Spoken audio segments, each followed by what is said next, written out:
일본에서 지금 믿기 힘든 일이 벌어지고 있습니다. 쌀값이 하룻밤 사이에 3배로 폭등했습니다. 도쿄의 마트 쌀 코너는 텅 비었고 편의점에서는 품절 딱지가 붙은 삼각김밥 진열대만 남았습니다.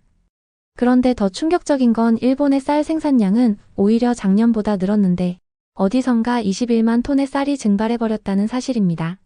마치 미스터리 영화 같은 이 상황에 일본 정부는 비상사태를 선포하고 비축 쌀을 풀었지만 상황은 나아지지 않고 있습니다.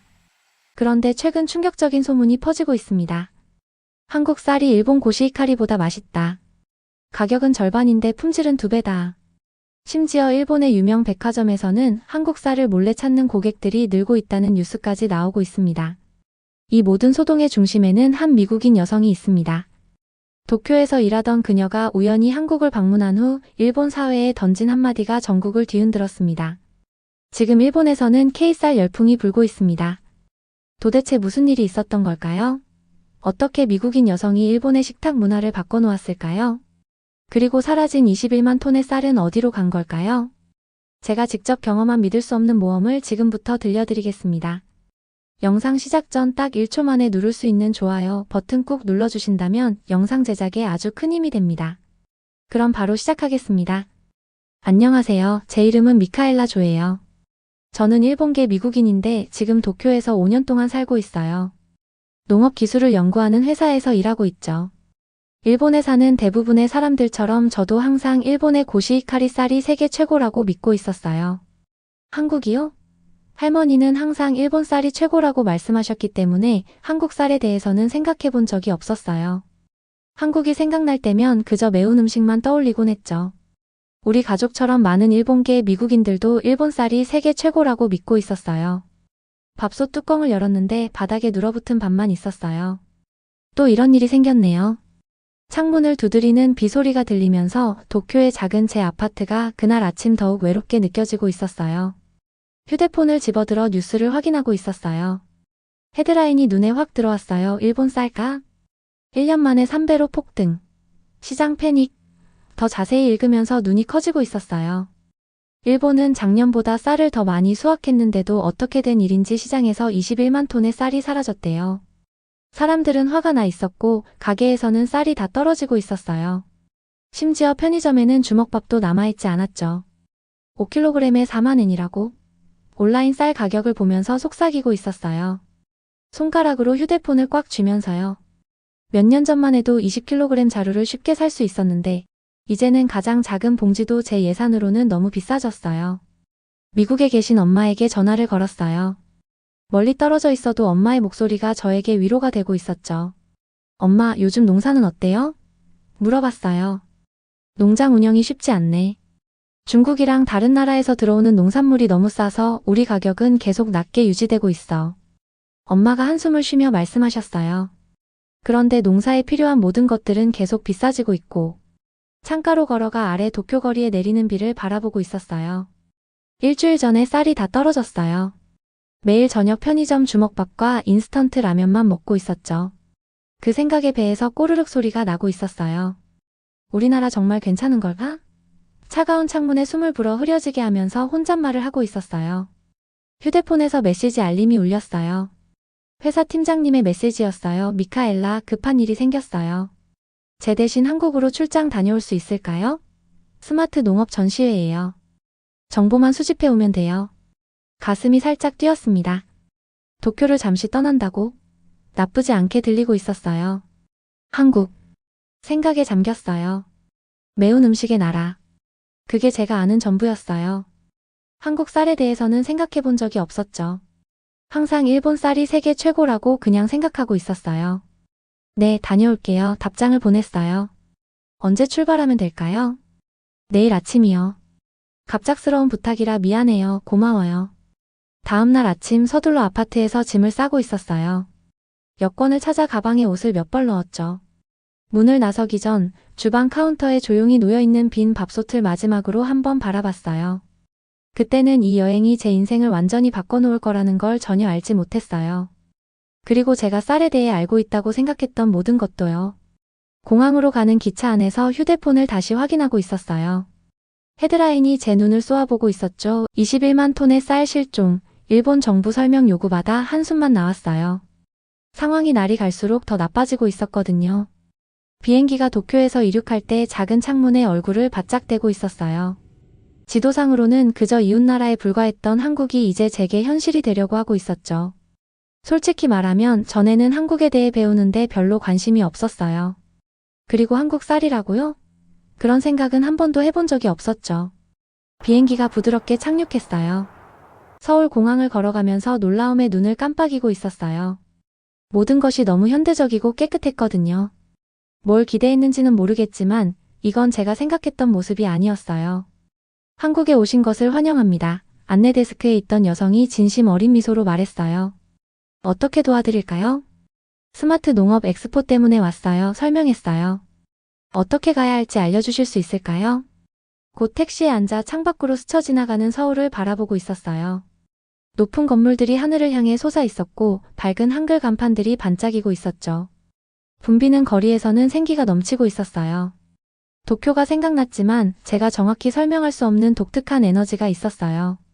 한국 처음 오셨나요? 택시 기사님이 백미러로 제 눈을 보며 영어로 물었어요. 네, 대답했어요. 농업 전시회 때문에 왔어요. 기사님이 열정적으로 고개를 끄덕였어요. 아, 농업이요. 한국은 식량을 기르는 방식이 많이 바뀌었어요. 제 아버지가 농부셨는데 요즘 농장은 알아보지 못하실 거예요. 이제는 컴퓨터, 드론, 로봇을 사용한다니까요. 제 눈썹이 치켜 올라갔어요. 이런 말을 들을 거라고 예상하지 못했거든요. 일본에서는 농사가 아직도 매우 전통적인 방식으로 이루어지고 있었어요. 제 회사는 현대화하려고 했지만 변화는 천천히 오고 있었죠. 호텔에 체크인한 후 배에서 꼬르륵 소리가 났어요. 비행기에서 먹은 작은 식사 이후로 아무것도 먹지 않았거든요. 길 건너편에 작은 식당이 눈에 들어왔어요. 바깥에 있는 메뉴판에는 한국어와 영어로 설명된 다채로운 음식 사진이 있었죠. 현지 음식을 한번 먹어봐야겠다 생각했어요. 그래도 모든 음식이 매워서 입이 타지 않을까 걱정되고 있었지만요. 비빔밥이라는 음식을 손가락으로 가리켰어요. 야채, 고기, 계란 프라이가 올라간 밥그릇이었죠. 음식이 나왔을 때 그 색깔에 놀랐어요. 초록색 시금치, 주황색 당근, 갈색 버섯, 그리고 하얀 밥이 마치 화가의 팔레트처럼 정돈되어 있었거든요. 매운맛이 두려워서 고추장은 아주 조금만 섞었어요. 첫 입을 먹고 놀랐어요. 이 쌀, 정말 맛있었어요. 쫄깃하고 약간 달콤하고 완벽하게 익었더라고요. 일본 쌀과는 달랐지만 못지않게 좋았어요. 어쩌면 더 좋을지도 모르겠다고 생각하고 있었죠. 그리고 메뉴의 가격을 보니 도쿄에서 내는 가격보다 훨씬 저렴하다는 것을 깨달았어요. 저기요, 서버에게 물었어요. 이 쌀 정말 맛있네요. 이 지역에서 나는 건가요? 네, 바로 한국에서 재배됐어요. 그가 명백한 자부심을 가지고 대답했어요. 한국 쌀은 품질로 유명해요. 많은 사람들이 아시아에서 최고라고 말하죠. 물을 마시다가 거의 목이 막힐 뻔했어요. 저는 항상 의심 없이 일본 쌀이 다른 모든 쌀보다 우수하다고 믿고 있었거든요. 그동안 제가 잘못 알고 있었던 걸까요? 그날 밤 호텔 침대에 누워 천장을 바라보고 있었어요. 일본의 쌀 위기가 갑자기 제가 한 번도 이해하려고 노력하지 않았던 이 나라와 연결되어 있는 것 같았어요. 아마도 제가 한 번도 깨닫지 못했던 것보다 한국에 대해 배울 것이 더 많을지도 모른다는 생각이 들고 있었어요. 다음 날 아침 일찍 전시장에 도착했어요. 스마트 농업 엑스포가 제 앞에 펼쳐져 있었는데 생각했던 것보다 훨씬 컸어요. 수백 개의 다채로운 부스가 거대한 공간을 가득 채우고 있었고 사람들은 마치 바쁜 개미집의 개미들처럼 부스 사이를 분주히 오가고 있었어요. 환영합니다. 입구에서 한 젊은 한국 여성이 따뜻한 미소로 저를 맞이하고 있었어요. 전시회 보러 오셨나요? 네, 일본 농업회사에서 일하고 있어요. 설명했어요. 새로운 농사 방법에 관한 정보를 수집하러 왔어요. 좋으세요. 외국 방문객들을 위한 특별 투어가 있어요. 참여하시겠어요? 15분 후에 시작해요. 고마운 마음으로 고개를 끄덕였어요. 곧 저는 다양한 국가에서 온 방문객들과 함께 작은 그룹에 속해 있었어요. 우리 가이드는 김 박사님이었는데 짧은 검은 머리와 안경을 쓴 여성이었고 완벽한 영어를 구사하고 있었죠. 한국은 단 한 세대 만에 농업을 완전히 바꿨어요. 우리가 전시장을 걸어다니는 동안 김 박사님이 설명하고 있었어요. 우리는 많은 어려움에 직면했었죠.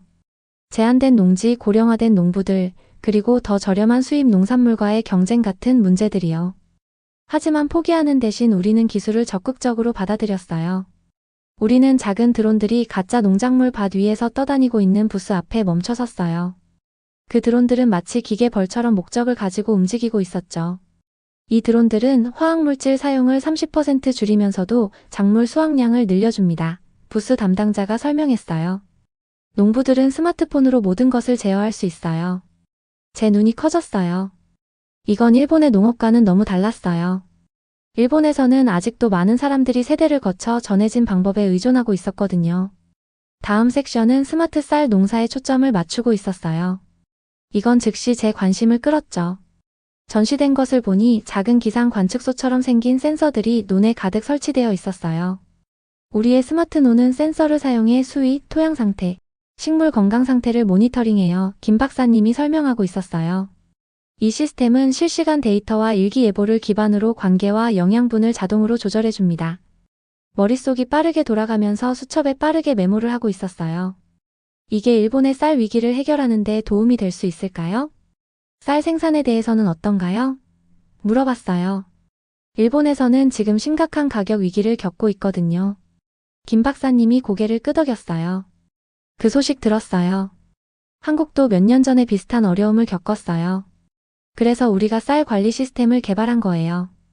이 시스템은 심는 순간부터 상점 진열대에 올라갈 때까지 모든 쌀알을 추적해요. 우리 공급망에서는 쌀이 이상하게 사라지는 일이 없죠. 그 말이 차가운 물을 끼얹은 것처럼 저를 강타했어요. 일본에서 사라진 21만 톤의 쌀.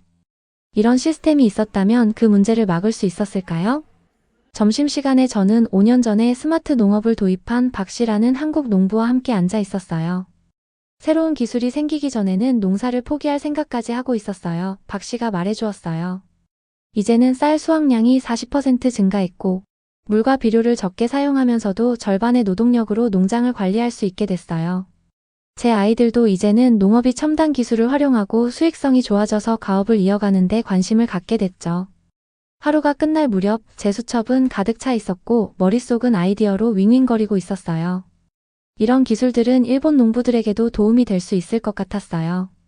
그리고 어쩌면 정말 어쩌면 한국의 쌀 생산 접근 방식이 일본의 현재 위기의 해결책을 제시해 줄 수도 있을 것 같다는 생각이 들고 있었어요. 전시장을 나오면서 단 하루 만에 한국에 대한 제 시각이 완전히 바뀌었다는 걸 깨달았어요. 전에는 거의 생각해보지 않았던 이 나라가 갑자기 가능성으로 가득 찬 곳으로 느껴지고 있었어요. 한국에서의 둘째 날, 제 계획을 순간적으로 바꾸게 한 안내문을 발견했어요. 자리 한정. 내일 실제 스마트 농업 마을을 방문해보세요. 실제로 작동하는 스마트 농업을 직접 보세요. 등록하면서 심장이 더 빠르게 뛰고 있었어요. 실제 농장을 보는 것이 전시장에서 전시품을 구경하는 것보다 훨씬 더 좋을 것 같았거든요.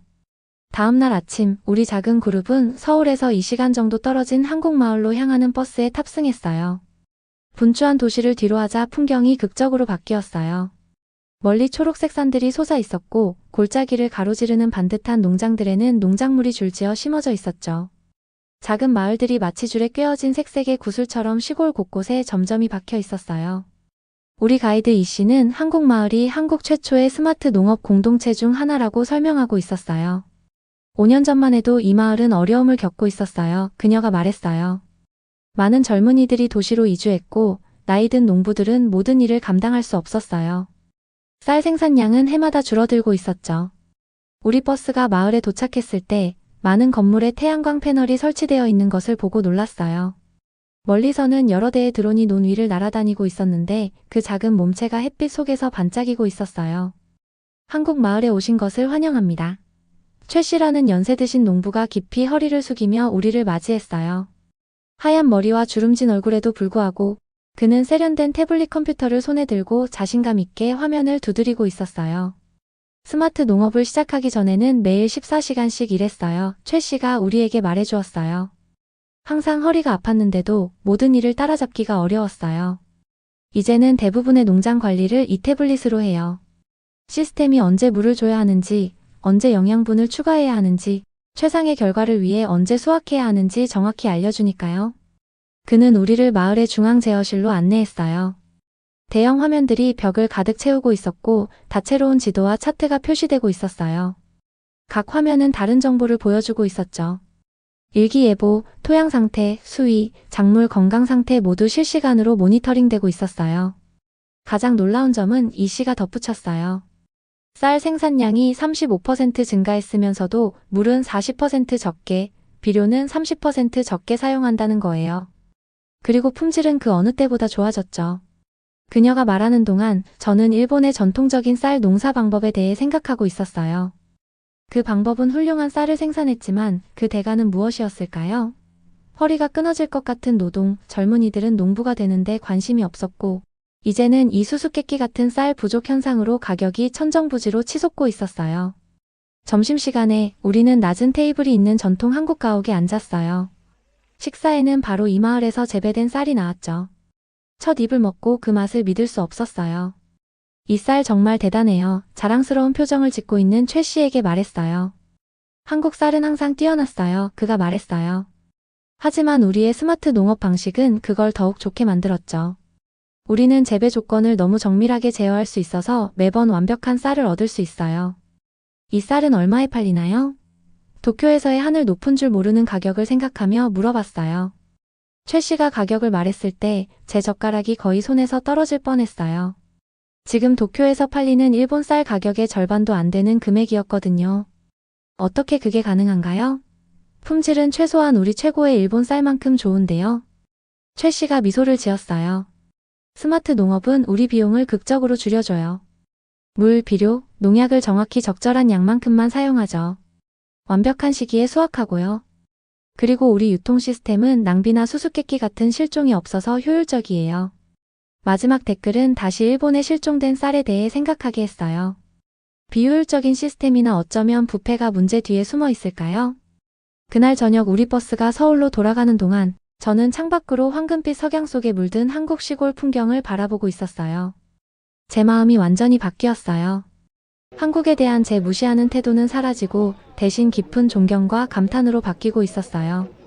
한국에서의 마지막 날, 제가 상상해본 적도 없는 일을 했어요. 바로 한국 쌀 5kg을 사서 집으로 가져가기로 한 거였죠. 슈퍼마켓에서 쉽게 찾을 수 있었는데 가격표를 보니 도쿄에서 제가 지불하던 가격의 절반도 안 되는 금액이었어요. 이걸 세관에서 가지고 가는데 문제가 있을까요? 쇼핑백을 들어 보이며 호텔 리셉션 직원에게 물어보고 있었어요. 개인 사용을 위해 일본으로 쌀을 가져가는 건 완전히 합법이에요. 그가 미소를 지으며 안심시켜 주었어요.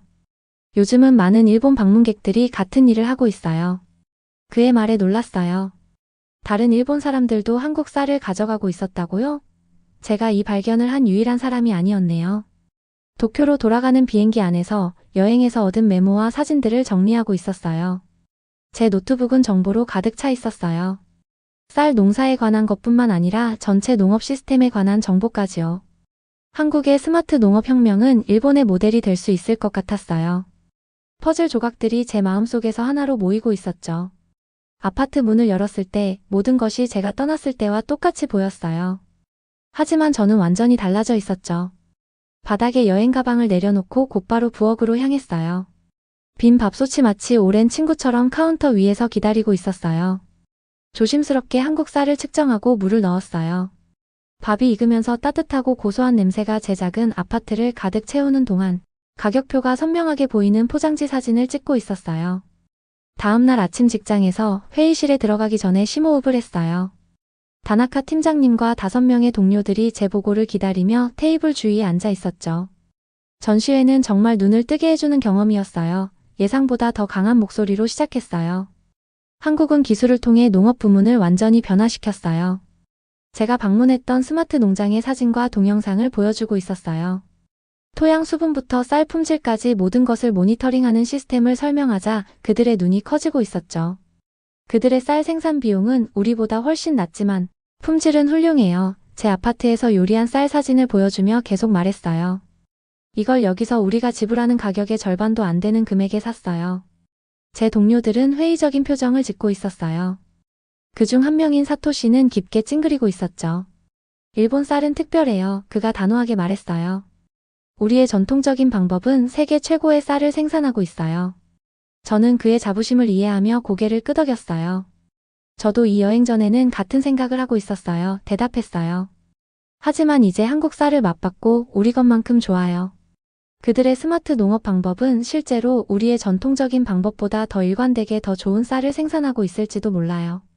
놀랍게도 다나카 씨는 제 아이디어에 관심을 보이는 듯 했어요. 쌀 위기는 점점 악화되고 있어요. 그가 진지한 표정으로 말했어요. 정부가 비상쌀 비축량을 풀었지만 가격은 여전히 너무 높아요. 어쩌면 우리도 이 한국 방식을 더 자세히 살펴봐야 할지도 모르겠네요. 그 후 며칠 동안 한국 스마트 농업에 관한 상세한 보고서를 작성하고 있었어요. 이러한 기술이 어떻게 일본 농부들의 비용을 줄이고 생산을 늘리고 더 많은 젊은이들을 농업으로 유치할 수 있는지 설명했죠. 또한 몇몇 동료들을 저녁 식사에 초대해 제 아파트로 불렀어요. 그들을 위해 한국 쌀을 요리하면서 그들이 첫 입을 먹을 때의 표정을 유심히 지켜보고 있었죠. 이거랑 우리 고시 히카리의 차이를 구별할 수 없네요. 한 명이 맛을 본 후 인정했어요. 우리 회사에서 소문이 퍼지기 시작했어요. 다른 부서에서도 제 발견에 대해 듣고 싶어 했어요. 사람들은 저를 한국 쌀 전문가라고 부르기 시작했는데 일주일 전만 해도 한국에 대해 거의 아무것도 몰랐던 것을 생각하면 웃음이 나올 정도였어요. 어느 날 저녁 한국 쌀로 저녁을 요리하고 있는데 전화가 왔어요. 다나카 씨였죠. 미카엘라, 그가 흥분된 목소리로 말했어요. 당신의 보고서가 많은 관심을 불러일으켰어요. 우리 CEO가 다음 주에 임원진에게 당신의 발견을 발표해 달라고 하셨어요.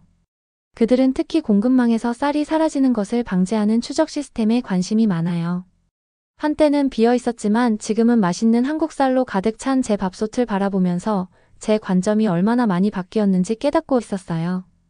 전에는 절망적으로 보였던 쌀 위기가 이제는 긍정적인 변화의 기회로 보이고 있었죠. 큰 회의실로 걸어 들어가면서 제 심장이 북소리처럼 쿵쿵 뛰고 있었어요. 어두운 정장을 입은 15명의 임원들이 반짝이는 테이블 주위에 앉아 있었고 제가 방 앞쪽으로 움직이는 동안 그들의 시선이 저를 따라오고 있었어요. 야마모토 사장님이 고개를 끄덕이며 시작하라는 신호를 주셨죠. 이런 기회를 주셔서 감사합니다. 예상보다 더 강한 목소리로 말했어요.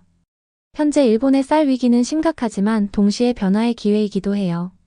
일본과 한국의 쌀 농사 방법을 비교하는 슬라이드를 보여주고 있었어요. 한국이 높은 품질을 유지하면서도 기술을 어떻게 받아들였는지 강조하자 임원들이 앞으로 몸을 기울이고 있었죠. 한국의 시스템이었다면 우리의 21만 톤의 쌀이 사라지지 않았을 거예요. 그들의 추적 기술 다이어그램을 가리키며 설명했어요.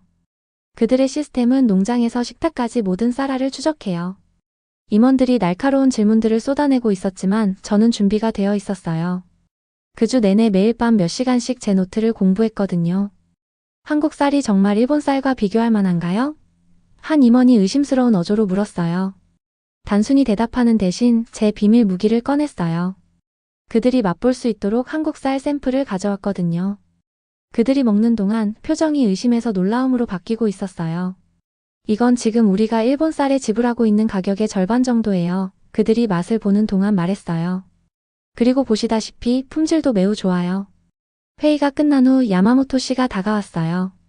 그의 평소 진지한 얼굴이 부드러워져 있었죠. 미카엘라, 당신의 발표는 정말 놀라웠어요. 그가 말했어요. 한국의 스마트 농업 방식을 일본에 어떻게 적용할 수 있을지 탐구하는 새 프로젝트를 당신이 이끌어줬으면 해요. 발표 자료를 거의 떨어뜨릴 뻔했어요. 저요? 하지만 저는 미국에서 태어나고 자란 일본계 미국인인데. 아마도 그것이 바로 당신이 적합한 사람인 이유일 거예요. 그가 대답했어요. 당신은 새로운 관점에서 상황을 볼 수 있어요. 이 위기는 새로운 사고방식을 요구하고 있어요. 그 후 몇 달 동안 제 삶이 완전히 바뀌었어요. 한국으로 여러 번 다시 여행하면서 그들의 농업 방식에 대해 최대한 많이 배우고 있었죠. 일본 농장들을 방문해 그들의 어려움과 한국 기술이 어떻게 도움이 될 수 있을지 이해하려고 노력하고 있었어요. 모든 사람이 제 아이디어를 환영한 것은 아니었어요. 변화에 대해 언급하면 일부 전통적인 농부들은 찡그리고 있었고 일부 일본 소비자들은 그들이 사랑하는 일본 쌀을 따라올 것이 없다고 주장하고 있었죠. 하지만 쌀 위기가 계속되면서 더 많은 사람들이 새로운 접근법을 시도해보려는 의지를 보이기 시작했어요. 한 노는 한국의 스마트 방식으로 농사를 짓고 옆 노는 전통적인 일본 방식을 사용하는 시범 프로젝트를 조직했죠. 결과는 분명했어요. 스마트 농법으로 재배한 노는 물과 비료를 적게 사용하면서도 40% 더 많은 쌀을 생산했어요. 그리고 블라인드 테스트에서 대부분의 사람들은 둘 사이의 차이를 구별하지 못하고 있었죠. 인터뷰 요청으로 제 전화가 끊임없이 울리고 있었어요. 인기 있는 일본 TV쇼에서는 일본 쌀과 한국 쌀을 모두 사용해 요리를 준비하는 유명 셰프와 함께 출연해달라고 초대했어요. 차이를 구별할 수 없어요. 셰프가 두 쌀을 모두 맛본 후 전국 방송에서 인정했어요. 둘 다 훌륭해요. 이 비디오 클립은 소셜 미디어를 통해 불길처럼 퍼져나갔어요. 곧 일본 소비자들은 위기 동안 훨씬 더 저렴했던 한국 쌀을 찾기 시작했죠. 한국 제품을 판매하는 온라인 쇼핑 사이트의 쌀 판매량이 하룻밤 사이에 폭발적으로 증가하고 있었어요. 우리 회사는 한국농업기술회사와 제휴해 스마트 농업 시스템을 일본에 도입했어요. 정부는 대중의 요구에 밀려 새로운 방법을 채택하는 농부들을 지원하겠다고 발표했죠. 한국에 첫 번째로 여행한 지 6개월 후 한국의 스마트 농업 시스템을 완전히 도입한 일본 농장을 방문했어요. 연세 드신 농부가 환한 미소로 저를 맞이하고 있었죠.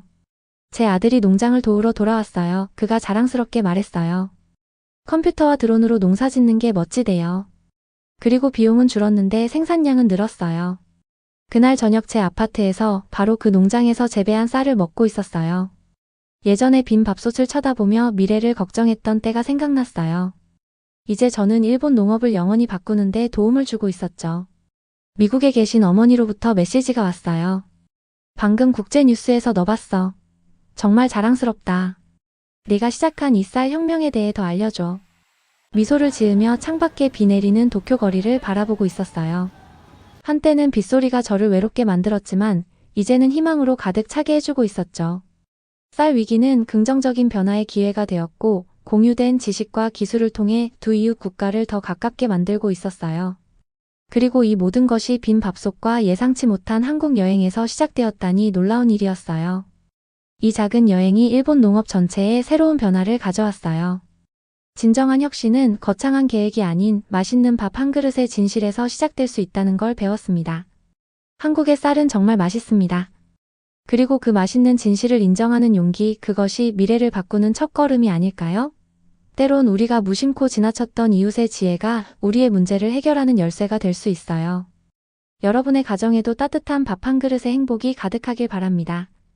다른 나라의 음식을 통해 편견이 깨진 순간이 있으셨나요?